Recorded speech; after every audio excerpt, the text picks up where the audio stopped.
Hello, my friends. My name is Darren Gertis. I'm a management professor who has been trying to make sense of what's going on in Ukraine for my viewers since day 85. And so it's now day 284, and I've done this daily for almost 200 days. Today, I want to talk about this theme. I'm looking at the headlines of the day, and I'm trying to make sense of patterns. And what I'm seeing here today is that Putin's in over his head, and just hear me out, and I'll try to lay out my case for you.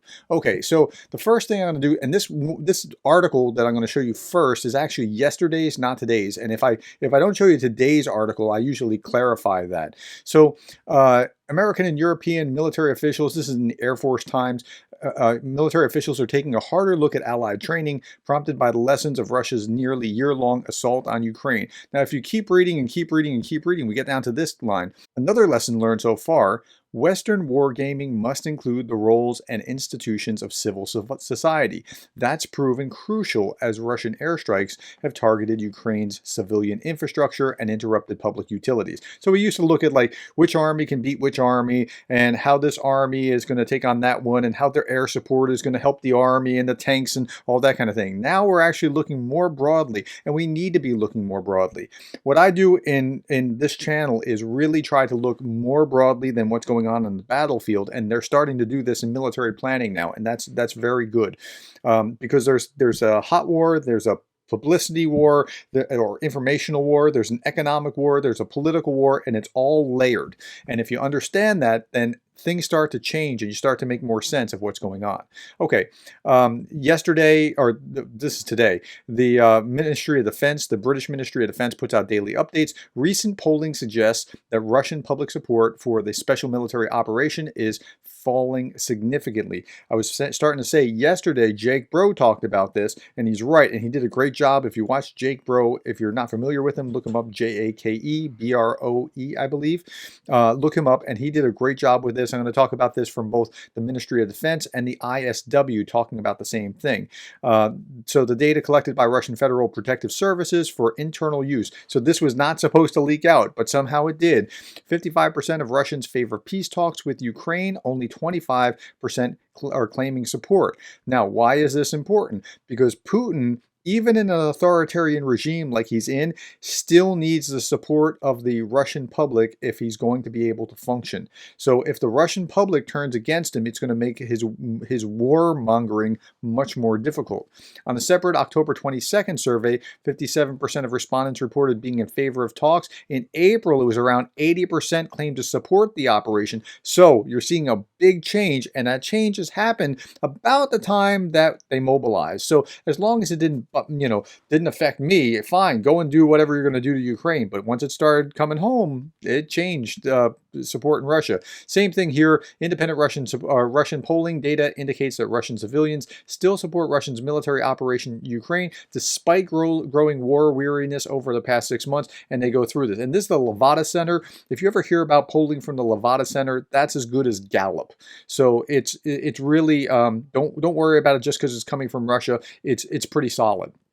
Okay, another article, and this I'm going to tie to what we talked about yesterday or the day before. Russian war crimes draft resolution is being circulated at the UN. Now, if they can get this war crimes resolution, a Nuremberg-style tribunal, get it going sooner than later, that's a great thing for Ukraine. And once you get that piece in place, and so here I'm going to quote a couple things real quick. This is Beth Van Schlack, the U.S. ambassador for global criminal justice. The question is, and this is what's posed, the question is, will they have the votes at the General Assembly? And she added, so far, all the General Assembly resolutions on Ukraine have prevailed. The numbers have been quite strong. For the most part, there are a few countries that always vote with Russia.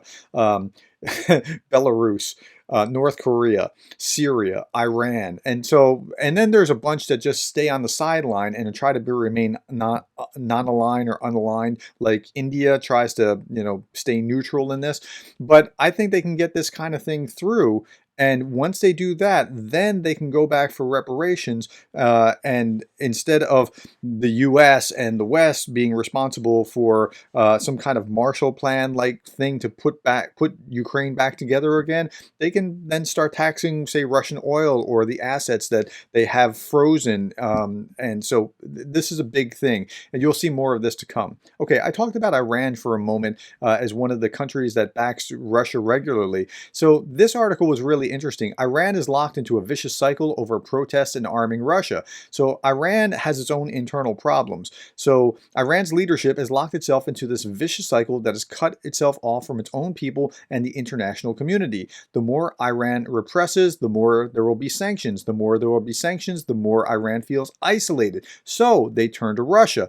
The more they feel isolated the more they turn to Russia. The more they turn to Russia, the more sanctions there will be. And so Iran's kind of compounded problems for itself and for Russia by doing things like giving Russia missiles or giving Russia drones. And when they did that, when they gave Russia drones at first, this now worked the ire of Israel, who was like, wait a minute, I mean, you can't be doing that. And Israel's sworn enemy is Iran. So when they started giving missiles to, or talking about giving missiles or that kind of thing, Israel, who is trying to remain neutral all along because they really didn't want to tick off Russia, but they felt sympathetic for Ukraine, started giving technology to be able to shoot down Iranian drones and missiles because they have the Iron Dome defense and they have that all, pretty well wired down. So yeah, so you have to understand how each of these countries have different interests. And once you do, the picture starts to come into place. Okay, next article. And this is, I think, the core of what I need to talk about. Vladimir Putin is better informed now about Ukraine war, says the U.S. He's in a hole, and he's just starting to understand just how bad that hole is. Now, why wouldn't he understand until 9 months in? Okay, the head of the U.S. intelligence says Vladimir Putin has become better informed about the difficulties facing his invading forces in Ukraine. Like, how did he not know about things? Well, if you have a system full of yes men below you that, like, their heads will roll if they give you bad information, they tend to not tell you good information. So this is Arvil Haines, the U.S. Director of National Intelligence, saying that Putin's advisors could be shielding him from bad news. Haines said he was becoming more informed of the challenges that the military faces. I would hate to be a dictator. It would be absolutely terrible to be a dictator because nobody tells you the truth.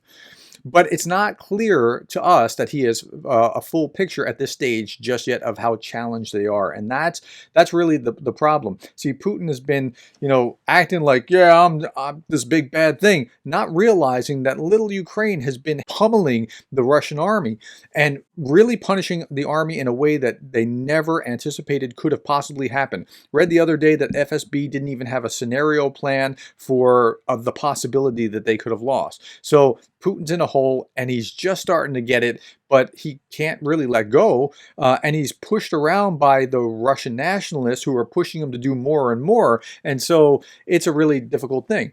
Now, I study leadership, right? Like this is the core. I created the Masters of Arts in Organizational Leadership, the minor in leadership. I'm working on creating the bachelor's degree program in leadership at my university. So I'm very focused on leadership type issues. Now, I knew that there was going to be a huge problem with Putin and getting information and being able to function and see clearly when I saw this.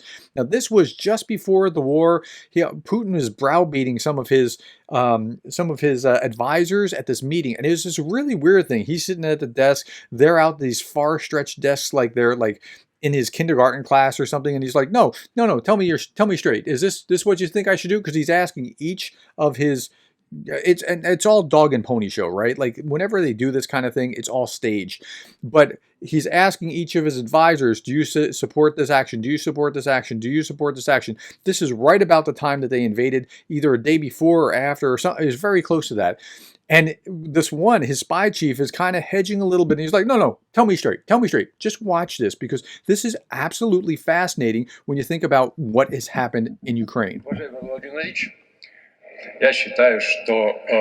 I think that we in the current situation must act in a way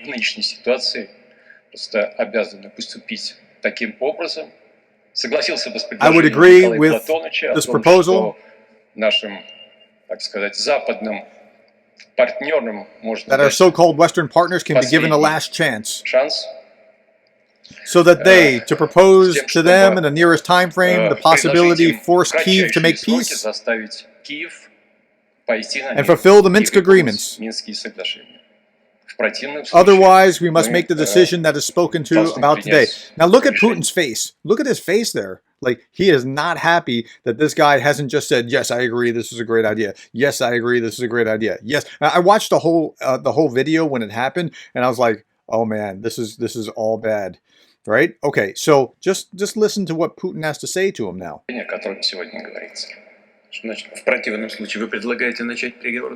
What does it mean otherwise? Do you propose to start negotiation? Look at the smirk on his face, like the, right? No, he wants him to say yes. Yes, sir. That's what he wants. That's all that he wants. No. Or to recognize the sovereignty of the republics?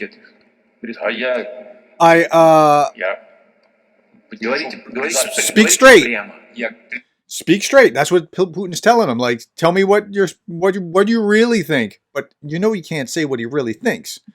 I support the proposal of recognition. Look at the look on his face. Like he's nervous about this. Putin says, "We'll support, or do you support or don't you support? Tell me straight." I do support. Okay, so when you have that kind of scenario and you have where you can't speak truth to power, power doesn't get truth. That's just the way it works. Okay, let me keep going. So NASA says that Russia took $1 billion of wheat from occupied Ukraine. $1 billion of wheat has been harvested in the space occupied by Russian forces, the U.S. Space Agency, NASA has said. And they sold their wheat. And it's just like stealing washing machine and TVs and whatever else that they, you see these pictures of on tanks. They have washing machines and all kinds of material goods. Same stuff. They're robbing them blind. This is not what you do to your brother. Right? So either Ukraine is your brother or you're a thief stealing stuff from them, but it's not, if the government was Nazis, let's say, and they're not, but let's say that they were, you don't do this to the good people of Ukraine. So anyway, let's keep going. Russia won't accept oil price cap, says the Kremlin. Okay, so in the last few days, you've heard this talk about the oil price cap. Peskov told journalists some preparation was carried out for such a ceiling. We will not accept the ceiling. We will provide further information on how the work will be organized after the review. So what's he talking about? So the way that OPEC works is that they're a cartel. They all the oil producing nations band together and say, we'll only produce and sell so much, and so it'll be at this price. Now, think about it like this. I have a Coke here. This is a vanilla Coke, zero sugar. It's actually pretty good. So if Coke said we wouldn't sell Coke except at, this would cost like $1, right? But we won't sell it except at $6 each Coke, then, and you couldn't replicate it somewhere else, then you're kind of stuck buying it there or not buying it. So it works with the oil producers doing that. What the G7 is trying to do is the inverse.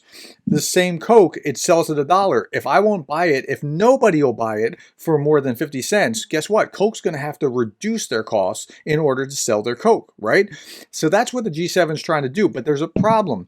So about half the world isn't in on this. So the West, all of Europe, the United States, and when I say the West, I mean Japan and South Korea are pretty well within that orbit. Australia, but much of Africa is not in on that. India wants all the oil they can get. Brazil is like, yay, we're getting cheap Russian oil. So I don't think this kind of thing can work, this oil price cap, but we'll never know. I mean, let's see how it plays out. Okay, just a few more things. Here, I'm not going to actually show you this, but what you see here, this big spot in the sky, that is today around 2 p.m., a unit of the Dnipro Anti-Aircraft Missile Brigade in the Eastern Air Command shot down an enemy Ka-52 helicopter. If you watch this video, now this is on the Ukraine government's general staff Twitter, and if you watch this, you can see there's nothing there. You hear a rocket go off, and then you see that blast. Now, I'm not going to show anything because, YouTube has rules about this, but you can go see that and you know where to do it. Okay, it is the Christmas season. I am hoping that as we move into the holidays, you'll remember Ukrainians as you move forward. And on every video since I started this, I put the link to Samaritan's Purse. Samaritan's Purse will give, and you can give money to Ukraine, and I would urge you to do that. I've done that on every, those are the guys that give the Christmas shoebox collection every year. By the way, my university, Charleston Southern University, has packed the most shoe boxes, something like 13,000 this year. So we have the record 3 years in a row. Now, if you want to give to there, great. I also support, there's a businessman that I've worked with who approached me and said, hey, by the way, can you mention this? Like uasupporter.com / if you use my last name, GERDES, you'll get to this same site. And yes, you can buy an overpriced mug, but I would urge you to do that. Give that to somebody. He'll make some money on this. I'll make a few pennies. He'll make some money on this. And this is how the guy lives. And I think this is wonderful. As a management professor, I think this is absolutely fantastic that someone like this is taking care of themselves and their families instead of being on the welfare dole at such a time as this. That's awesome that he's doing that. Okay, that's all that I have today. Thank you for your time. Thank you for being the kind of person that cares about Ukraine. And please come back and be with me again tomorrow.